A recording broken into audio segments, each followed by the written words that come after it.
जय हिंद दोस्तों। हम लोगों ने भाज्य बराबर भाजक गुणे भागफल प्लस शेषफल पर हमने पिछले वीडियो में कुछ क्वेश्चन किए थे। ये क्वेश्चन एग्जाम की दृष्टि से बहुत ही महत्वपूर्ण है और लगभग हर एग्जाम में ऐसे क्वेश्चन लगातार पूछे गए हैं। एसएससी के एग्जाम में, रेलवे के एग्जाम में, स्टेट गवर्नमेंट का कोई भी एग्जाम हो, इसमें भाज्य बराबर भाजक गुणे भागफल प्लस शेषफल पर आधारित प्रश्न लगातार पूछे जा रहे हैं। तो आइए अब हम लोग करते हैं क्वेश्चन नंबर 9। क्वेश्चन नंबर 9 में कहा गया है कि यदि किसी संख्या n को हम यदि 5 से भाग देते हैं तो हमारा शेष 3 आता है। दोस्तों, हमने संख्या n मान ली, n में हम यदि 5 से भाग देते हैं तो हमारा शेष 3 आता है। सवाल में कहा गया उसी संख्या के वर्ग को यदि 5 से भाग दिया जाए तब शेष क्या हो। उसी संख्या के वर्ग को हम यदि 5 से भाग दें तो हमारा शेष क्या आएगा। दोस्तों, ये कॉन्सेप्ट हमने पिछली वीडियो में समझ लिया था कि यदि भाजक एक समान है, यदि दूसरा भाजक पहले भाजक के समान है। हाँ, देखिए, पहले भी हमने 5 से भाग दिया था और अब भी हम 5 से भाग दे रहे हैं। यदि भाजक समान है तो हम पहले वाले जो प्रक्रिया हमने संख्या के साथ किया है वही प्रक्रिया पहले वाले शेष के साथ कर देंगे। यहाँ दोस्तों संख्या का वर्ग हुआ है, हमारा भाजक सेम है, इसीलिए हम पहले वाले शेष के वर्ग में ही हम ध्यान तो 5 से भाग देंगे। दोस्तों, ये कॉन्सेप्ट हम लोगों ने पढ़ लिया है। तो यहाँ 3 का वर्ग कितना आएगा? 9 आएगा। 9 में 5 से भाग दूंगा दोस्तों, तो यहाँ पे आंसर हमारा 4 आएगा। अब देखिए दोस्तों, अगर डिटेल से देखें, पूरा कॉन्सेप्ट देखें डिटेल से, तो इसको हम लोग ऐसे समझेंगे। एक बार आप लोग डिटेल से भी देख लीजिएगा। दोस्तों, हम ये बात जानते हैं कि भाज्य बराबर भाजक गुणे भागफल प्लस शेषफल होता है। भाज्य बराबर भाजक गुणे भागफल प्लस शेषफल होता है। भाज्य क्या है? जिस संख्या में भाग देना है वही भाज्य है। हमें एक संख्या है, हमने संख्या n मान ली, वो भाज्य हो गई। भाज्य बराबर भाजक हमारा 5 है, कोई ना कोई भागफल आएगा, मैंने k मान लिया, और यहाँ पे शेष क्या है? शेष 3 है। अब मुझे संख्या का वर्ग करना है। जब मैं n का वर्ग करूंगा तो राइट हैंड साइड में 5k प्लस 3 का भी वर्ग हो जाएगा। जब मैं इसका वर्ग करूंगा a प्लस बी का होल स्क्वायर पर a स्क्वायर, तो ये वैल्यू आ गई 25k square plus B square, 3 का वर्ग 9 प्लस दोनों के गुणनफल का दोगुना 5 3 15 का दोगुना, हाँ दोस्तों 30 के आ गया। अब दोस्तों ये वैल्यू n स्क्वायर की आ गई, हमने संख्या का वर्ग कर दिया। अब इसी संख्या में हमें 5 से भाग देना है, तो इन सभी पदों में अलग अलग हम यहाँ 5 से भाग देंगे। दोस्तों, मैंने 5 से इन सभी पदों में भाग दिया, तो दोस्तों ये भी कट गया, यहाँ से भी शेष 0 आएगा। 30 भी 5 से कट गया, यहाँ भी शेष 0 आएगा। अब आपका क्या बचा है? 9/5 बचा है, और 9 क्या है? 9 दोस्तों पहले वाले शेष का ही तो वर्ग है 9, और इसी में हमें 5 से भाग देना है। तो यही मेन कॉन्सेप्ट है। अब हमें एग्जाम में इतना कुछ नहीं करना है, हम कॉन्सेप्ट समझ गए। हमने क्या समझा? हमने समझा कि यदि संख्या में हमने 5 से भाग दिया और हमारा शेषफल 3 है, अगर हमें संख्या के वर्ग में फिर उसे 5 से भाग देना है, यानी कि हमारा फोकस भाजक पे रहना चाहिए। अगर भाजक एक समान है तो जो प्रक्रिया हमें संख्या के साथ करने के लिए कहा गया है, हम वही प्रक्रिया पहले वाले शेष के साथ कर देते हैं। तो अगर संख्या का वर्ग है तो दोस्तों हमें पहले वाले शेष के ही वर्ग में हमें 5 से भाग देना है। कब? जब हमारा भाजक सेम हो। 3 का वर्ग 9, 9 में 5 से भाग दिया दोस्तों, तो यहाँ पे रिमाइंडर कितना बचा? 4 बचा। वही हमारा आंसर। अब दोस्तों अगले क्वेश्चन पे आते हैं। अगला प्रश्न ये है कि 5 की पावर 71, यहाँ दोस्तों कहा गया है कि 5 की पावर 71 प्लस 5 की पावर 72 प्लस 5 की पावर 73, ये नंबर किससे पूरा पूरा कट रहा है? तो दोस्तों ये नंबर प्लस में है, ये नंबर प्लस में है। हम इसको सॉल्व करेंगे और हम इस नंबर को गुणा में चेंज कर देंगे। दोस्तों अब यहाँ से 5 की पावर 71 में कॉमन ले सकता। दोस्तों कॉमन का मतलब भाग देना होता है, और एक ही पावर m बटे एक ही पावर n बराबर एक ही पावर m माइनस n होता है, यानी कि भाग में घाते घटती। तो दोस्तों मैंने 5 की पावर 71 मैंने कॉमन लिया। कॉमन का मतलब भाग देना होता है। अब यहाँ से तो कट के एक आ गया। अब दोस्तों 72 में 71 माइनस होगा, भाग में घाते घटती है, तो यहाँ पे 5 की पावर 1 बचेगा, प्लस 73 में 71 माइनस होगा, तो यहाँ 5 की पावर, ध्यान दे दोस्तों, 2 बचेगा।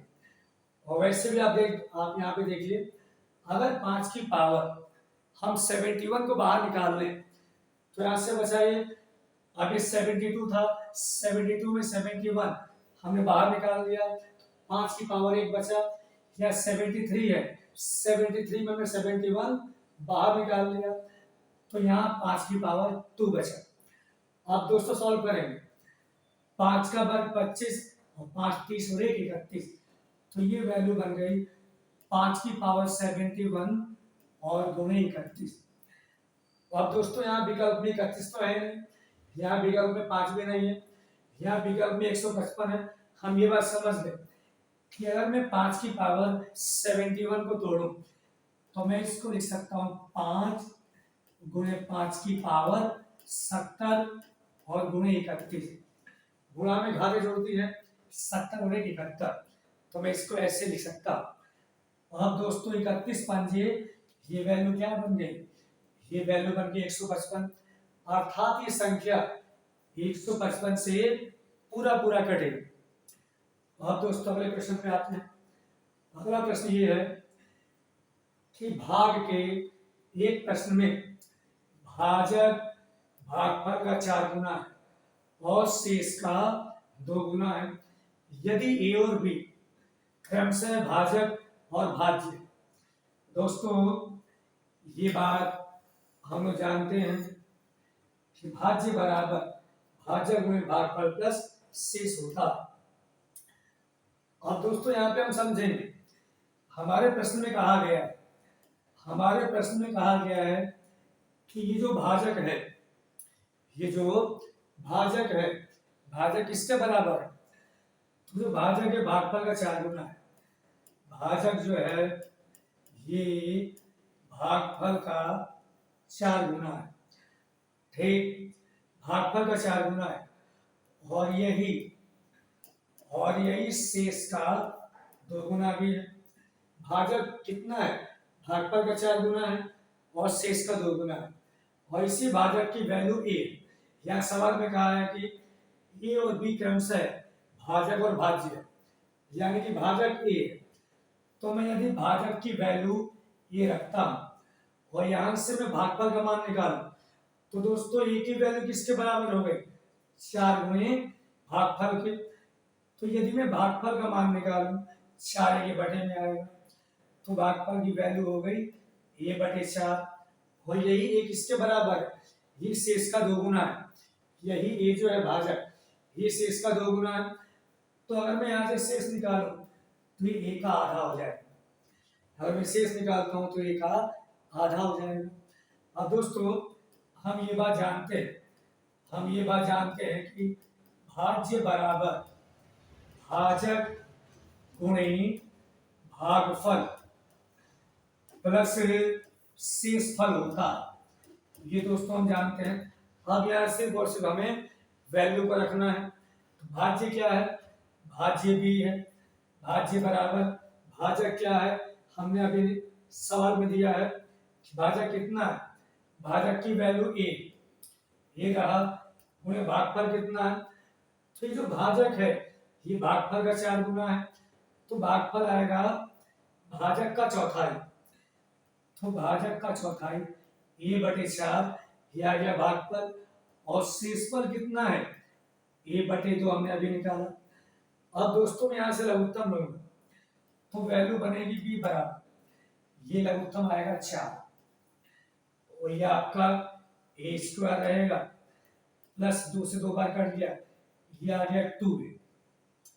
और दोस्तों हम देखें यहाँ पर, तो ये वैल्यू क्या है, अगर मैं 4 को यहाँ भेजता हूँ, अगर मैं 4 को यहाँ भेजूं तो b बटे में आएगा, यहाँ b बटे में आएगा। और दोस्तों मैं यहाँ से ये कॉमन ले लूं तो आएगा ये +2, और ये ऑप्शन नंबर हमारा डी आएगा। ठीक है दोस्तों, अब आते हैं अगले प्रश्न पे। अगला प्रश्न है, n एक पूर्ण संख्या है, जब इसे 4 से भाग देते हैं तो शेष 3 आता है। 2n को 4 से भाग दें तो शेष क्या है। तो दोस्तों ये सवाल हमने अभी किया है, एक संख्या n में हमने 4 से भाग दिया, ठीक, तो हमारा शेष 3 है। अब मुझे इसी संख्या के डबल में अब मुझे 4 से भाग देना है। दोस्तों मैंने अभी बताया, अगर भाजक सेम है, अगर भाजक एक समान है, अब ये भी 4 ये भी 4, अगर भाजक हमारा एक समान है, अगर भाजक समान है, तो जो प्रक्रिया हमने संख्या के साथ की है, हम वही प्रक्रिया पहले वाले शेष के साथ करके हम भाग देंगे। तो दोस्तों हमें संख्या का डबल करने के लिए कहा गया है, तो हम पहले वाले शेष का डबल करेंगे। 3 दूनी के 6, 6 में 4 से भाग देंगे तो यहाँ पे शेष दोस्तों 2 आएगा। 3 दूनी के 6, 6 में 4 से भाग दिया तो यहाँ पे शेष 2 आएगा, ऑप्शन नंबर बी। अब आइए देखते हैं अगला प्रश्न। अगले प्रश्न में कहा गया है, एक धन पूर्णांक को 143 से भाग देने पर शेष 28 आता है, और उसी संख्या को 13 से भाग देने पर शेष क्या है। तो दोस्तों एक संख्या मैंने n मान ली, अब इसी को 143 से अगर मैं भाग दूं तो यहाँ पे शेष 28 आता है, यहाँ पे शेष 28 आता है। अब उसी संख्या को मुझे भाग देना है 13 से। अब दोस्तों यहाँ पे एक बात ध्यान देना है, यदि दूसरा भाजक पहले वाले भाजक का एक गुणनखंड मिल जाए, एक गुणनखंड दूसरा भाजक पहले भाजक का यदि गुणनखंड बन रहा है, तो हम पहले वाले शेष में ही हम भाग दे देते हैं। 13 दूनी के 26, तो यहाँ से शेष क्या आया, यहाँ से शेष आया। दोस्तों ये भी कॉन्सेप्ट हमने पिछली क्लास में समझ लिया था, ये भी कॉन्सेप्ट हमने पिछली क्लास में समझ लिया था। हमें ये ध्यान देना है कि यदि हमें उसी संख्या में भाग देना है, और जो भाजक है पहले वाले भाजक का यदि गुणनखंड प्राप्त होता है, अगर भाजक पहले वाले भाजक का गुणनखंड है, तब पहले वाले शेष में ही हम भाग देकर अपना उत्तर प्राप्त कर लेते हैं। तो आप यहाँ देख सकते हैं कि 143 जो है ये वैल्यू 13 गुणे 11, यानी कि 13 क्या है, 143 का एक गुणनखंड है। और ये कॉन्सेप्ट है कि यदि दूसरा भाजक पहले भाजक का गुणनखंड बन जाए, तब पहले वाले शेष में ही दूसरे भाजक से भाग देकर शेष प्राप्त कर लेते हैं। तो दोस्तों आंसर क्या बनेगा, ऑप्शन नंबर बी। अब आइए देखते हैं अगला प्रश्न बिल्कुल सेम क्वेश्चन है। एक संख्या हम लोग बहुत प्रैक्टिस करेंगे, हम लोग यूट्यूब पर बहुत प्रैक्टिस करेंगे, प्रैक्टिस से ही हम ज्यादा सीखेंगे। तो दोस्तों सवाल बिल्कुल सेम है। एक संख्या को n को 6 से भाग दिया तो यहाँ पे शेष हमारा 4 आता है। यहाँ सवाल में कहा गया है 2n को हमें फिर 6 से भाग देना है। दोस्तों मैंने बताया अगर भाजक एक समान, मैंने बताया कि अगर भाजक समान है, जो दूसरा भाजक है पहले भाजक के समान है, तो जो प्रक्रिया हमें संख्या के साथ करने को कहा गया है वही प्रक्रिया हम पहले वाले शेष के साथ करेंगे। यहाँ संख्या का दोगुना किया गया है तो हम पहले वाले शेष का दोगुना करेंगे और इसी में 6 से भाग देंगे। 4 दूनी क्या, ये वैल्यू क्या आ गई 8/6। मैं 8 में 6 से भाग दूंगा तो यहाँ पे दोस्तों आंसर क्या आएगा, हमारा आंसर आएगा। तो ये बात समझना है, अगर भाजक एक समान है, अगर संख्या में दोगुना किया गया तो हम शेष को भी दोगुना करेंगे। जो प्रक्रिया हमें संख्या के साथ करने को कही जाए हम वही प्रक्रिया पहले वाले शेष के साथ करते हैं। ठीक है दोस्तों, कब, जब हमारा भाजक एक समान, तो यहाँ पे संख्या का डबल किया गया है, भाजक एक समान है इसीलिए हमने पहले वाले शेष का डबल किया और 6 से भाग देने के लिए कहा गया है, हमने भाग दे दिया, आंसर आ गया 2, ऑप्शन नंबर सी।